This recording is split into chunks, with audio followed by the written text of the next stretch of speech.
Pernahkah Anda merasa seperti lilin yang menyala di kedua ujungnya, di mana kita memberi dan memberi sampai tidak ada yang tersisa kecuali kedipan? Anda tidak sendirian. Hari ini kita akan menyelami kebijaksanaan kuno yang dapat menyelamatkan Anda dari kelelahan, sambil mempelajari untuk bersinar lebih terang lagi. Selamat datang sahabat lebih baik. Anda di sini karena Anda berbeda. Anda sangat peduli memberi dengan cuma-cuma dan sering bertanya-tanya apakah Anda sudah cukup berbuat seperti itu.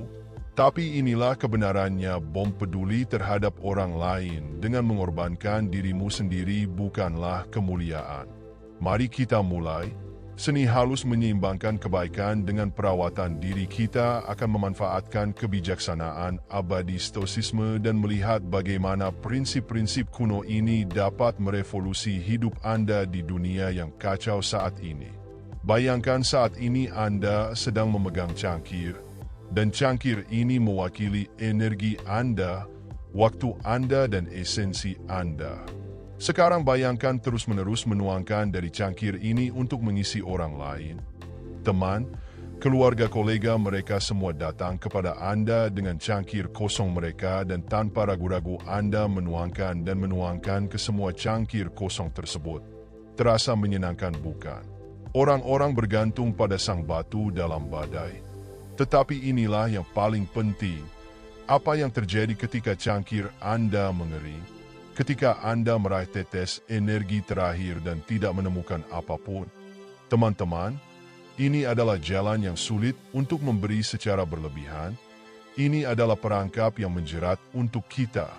Kita mengorbankan tidur, perawatan diri, dan kewarasan di atas kebutuhan orang lain.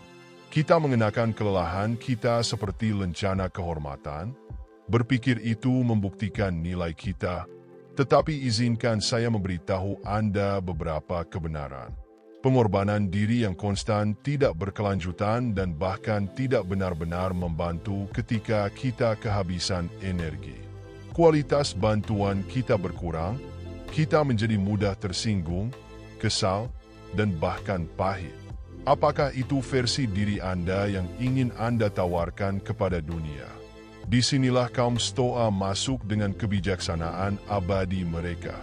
Epicus, seorang mantan Buddha yang menjadi filsuf, mengatakan bahwa dia adalah orang bijak yang tidak berduka atas hal-hal yang tidak dimilikinya, tetapi bersukacita atas hal-hal yang dimilikinya.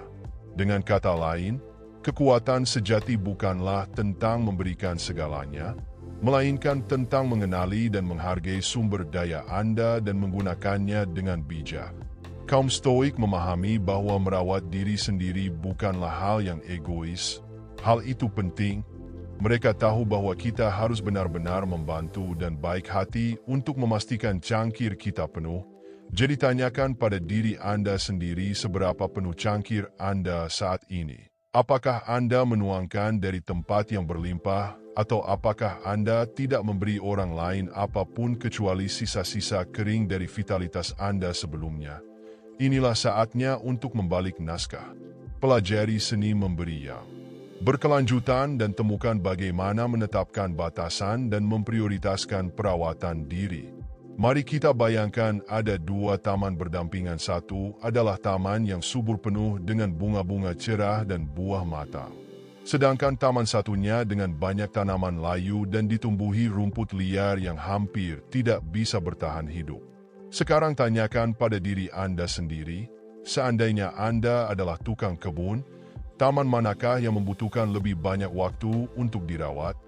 Ini adalah sebuah contoh dari inti dari perawatan diri yang tabah. Merawat kebun Anda terlebih dahulu bukanlah hal yang egois, dan itu perlu. Anda menciptakan kelimpahan untuk memberi.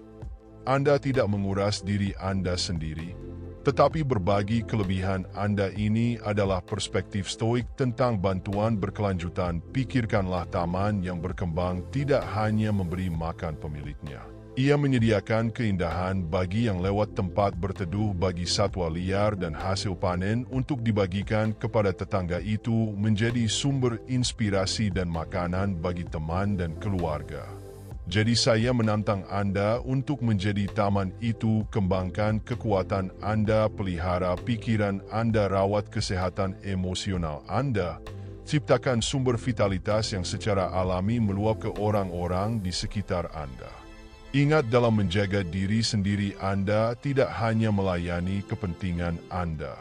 Anda mempersiapkan diri untuk melayani orang lain dengan lebih efektif, lebih gembira, dan untuk jangka panjang kemurahan hati sejati. Sekarang mari menyelami inti dari kemurahan hati. Bukan apa yang membuat Anda terkuras dan kesal, tetapi apa yang memenuhi Anda dan menerangi Anda dari dalam.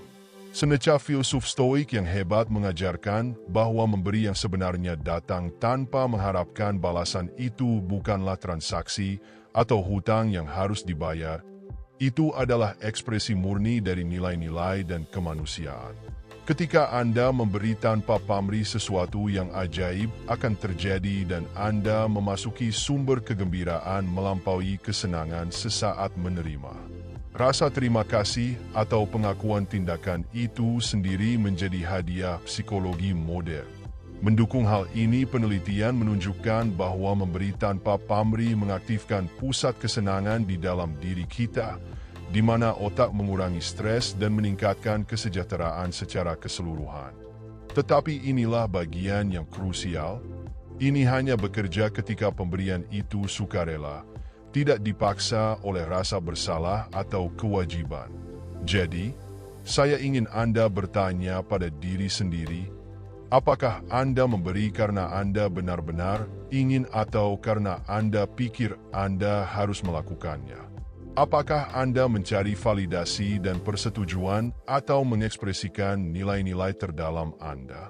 Kedermawanan sejati bukan tentang kuantitas, bukan tentang siapa yang memberi paling banyak waktu, uang, atau energi. Ini tentang kualitas. Ini tentang memberi dari tempat yang berlimpah, bukan dari tempat yang penuh kelimpahan.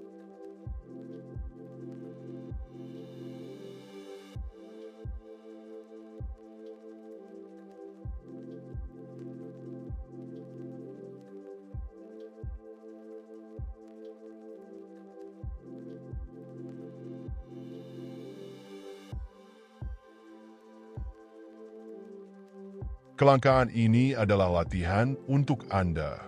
Lain kali ketika Anda memiliki kesempatan untuk memberi, lakukanlah tanpa seorang pun mengetahui itu.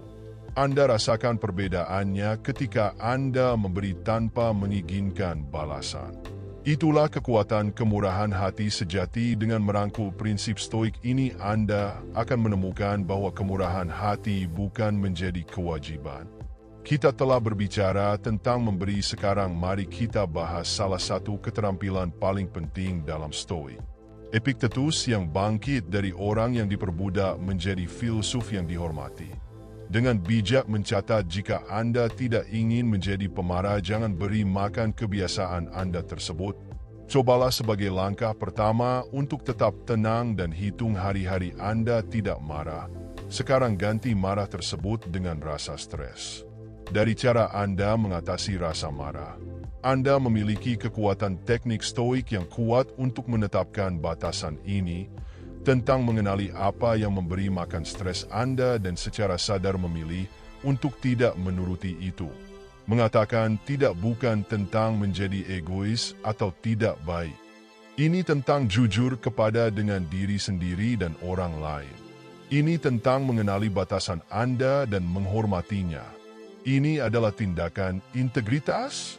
Pertimbangkan cerita ini, seorang murid muda mengambil setiap tugas yang diberikan gurunya, tidak pernah menolak, dia bekerja tanpa lelah, membuat semua orang terkesan dengan dedikasinya, tetapi ketika proyek penting datang, dia terlalu lelah untuk menyelesaikannya secara efektif. Gurunya berkata, dalam mencoba melakukan segalanya, Anda gagal melakukan apa yang benar-benar penting. Ini adalah perangkap bantuan yang berlebihan. Oleh sebab itu mengatakan, ya, untuk semua hal, kita melemahkan kemampuan kita untuk membuat dampak nyata di tempat yang penting. Saya menantang Anda untuk berlatih kebijaksanaan sebelum Anda mengatakan, ya. Untuk setiap permintaan apapun itu, tanyakan pada diri Anda sendiri apakah ini sejalan dengan nilai-nilai. Dapatkah saya memberikan upaya terbaik saya? Apakah ini akan memberi saya cukup energi untuk prioritas saya yang sebenarnya? Ingat, setiap kata "ya" yang Anda ucapkan secara implisit adalah tidak untuk sesuatu yang lain. Contoh, ketika Anda mengatakan "ya" untuk begadang di tempat kerja, Anda mungkin mengatakan "tidak" untuk waktu berkualitas dengan keluarga Anda. Ketika Anda mengatakan "tidak" untuk begadang di tempat kerja, Anda mengatakan "ya" untuk waktu berkualitas dengan keluarga Anda.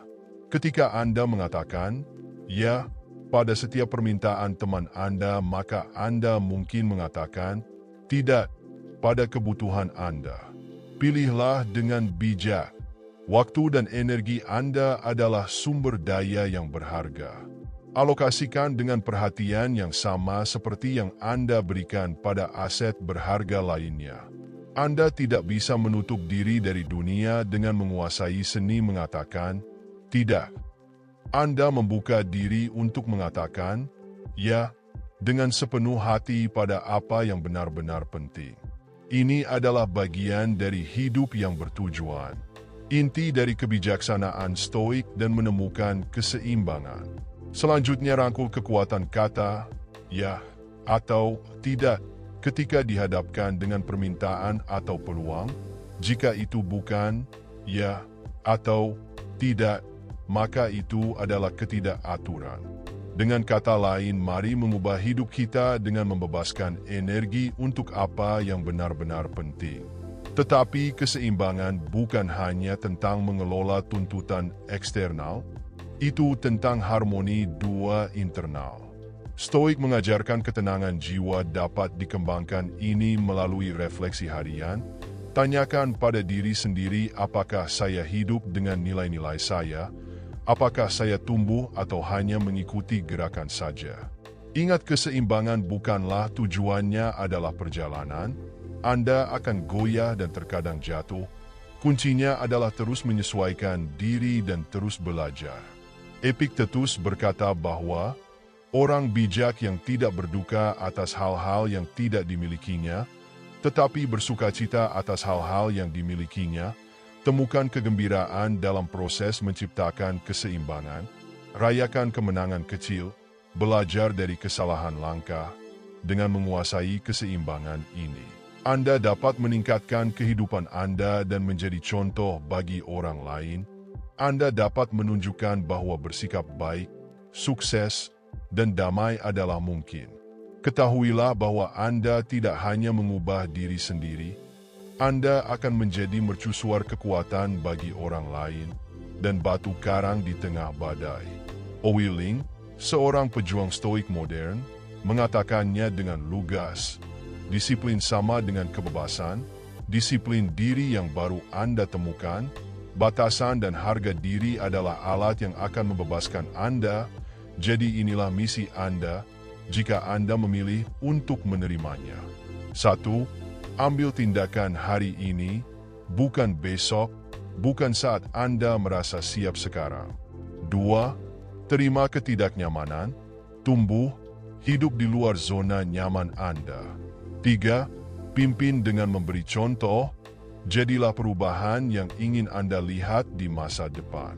Ingatlah, kita lebih sering menderita dalam imajinasi daripada dalam kenyataan, jadi berhentilah membayangkan dan mulailah melakukan. Anda bisa melakukannya, kami percaya pada Anda.